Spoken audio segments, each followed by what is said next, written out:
Zenless Zone Zero version 2.0, where clouds embrace the dawn, is finally here. After a year of already stellar updates that brought in sweeping gameplay changes, watch my video about it, new characters, areas and immense story advancements, it's now time to finally see what Zenless has to offer when it brings out a completely new region and what it likes to call Season 2 of the main story. You must be the mystics of Yunque's summit.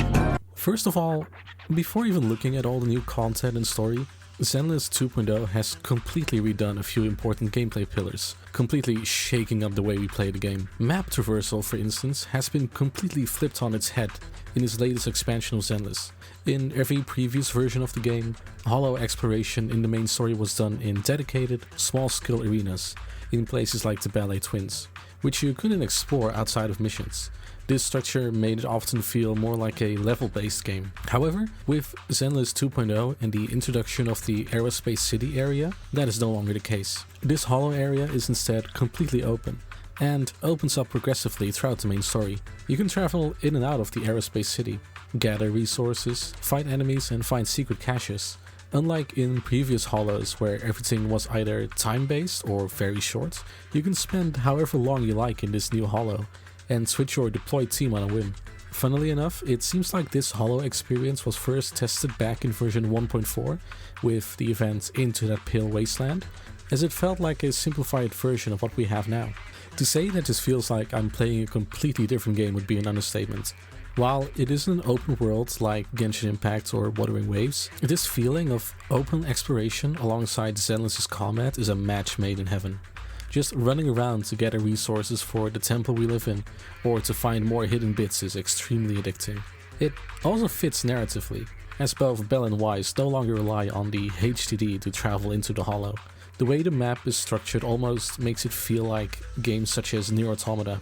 Not a full open world, but a very linear and detailed way of exploration. If this is how we're going to be exploring hollows in the future, I'm all in. Let our souls resonate!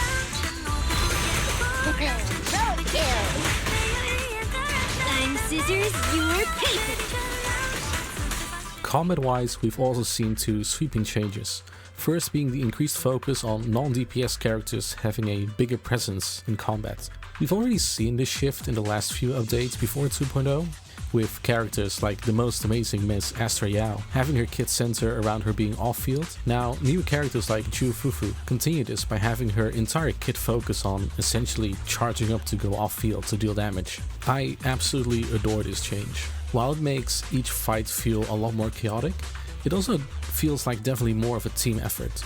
The other big change is, thankfully, the sort of reworks of older agents to make them more viable.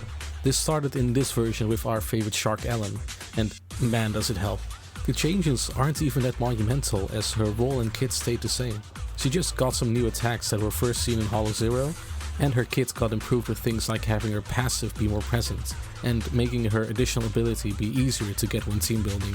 While I always thought that Ellen was viable and extremely fun to play, these additions help her stand out again amongst other S-rank agents. I can't wait to see who's next. There have also been a few small quality of life changes, such as the new minimap and the redone fast travel system alongside it. This makes it so much easier and fun to hop from place to place, especially the 3D map scratches an itch in my brain.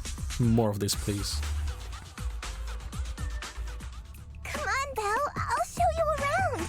There's plenty of fun to be had here! Now that we've got a clear view of how Zenless 2.0 completely changed the game, let's take a look at the new narrative and map content, starting with the new area, Fayum Heights in Weifei Peninsula.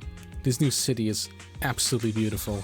The Zenless team has never failed to create amazing locales to explore, but this takes the cake. The narrow streets, cable cars and harrowing hollow make this a unique place that feels miles away from the precinct we've been in for the past few patches. Swabian Temple is our new home in this region, with a nicely furnished room and the typical Eastern temple vibes. We also do a lot more than just vibe here, as we're quickly roped in by Ju Fufu to help renovate this aging temple for this new generation.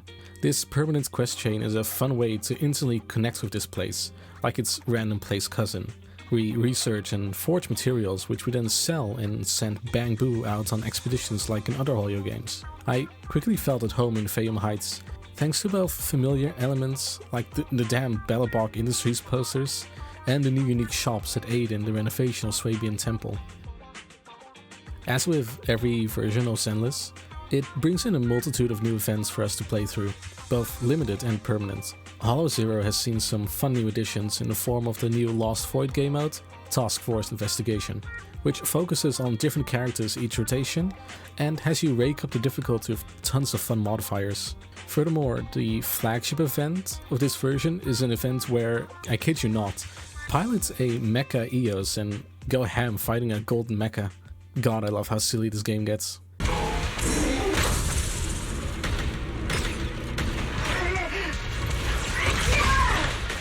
Zenless version 2.0 is the start of what Hoyo likes to call Season 2 of the story, and man does it deliver. I won't go into the specifics of the story, as this is one you really should experience yourself, but mild spoilers ahead. Skip to this timecode to skip it. The story of Where Clouds Embrace the Dawn is a great way to start a new chapter of the story of Bell and Wise. We travel to Fayum Heights and meet our new friends of Yunquay Summit in order to study under them at the mayor's recommendation. This, of course, doesn't go without a hitch, and quickly problem after problem piles up. It at first feels like a very basic and unimportant story. We spend our time investigating the happenings in the Lamian Hollow in search of signs of our teacher and help the workers of Waifei Peninsula in a dispute with their seemingly corrupt company.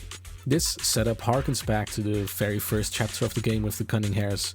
Just business as usual with no big ties. However, the story is quickly pulled back to the main plot as the Exaltists, being the main antagonist, make another big appearance, as they cause workers to become corrupted by the new hollow phenomenon known as miasma, and causing the entirety of Fayum Heights to fall victim. It is only with the help of our new friends, mainly Yishuan, that a massive crisis is averted, and we even end up in a massive and downright amazing boss battle against the leader of the Exaltists. This faction is finally having a center stage role in the story, with bosses and enemies being directly related to them, as opposed to enemies like Inspector Bringer who were mere affiliates. This story really focused on the influence the Exaltists have in society, manipulating and scheming behind the scenes and almost causing our downfall.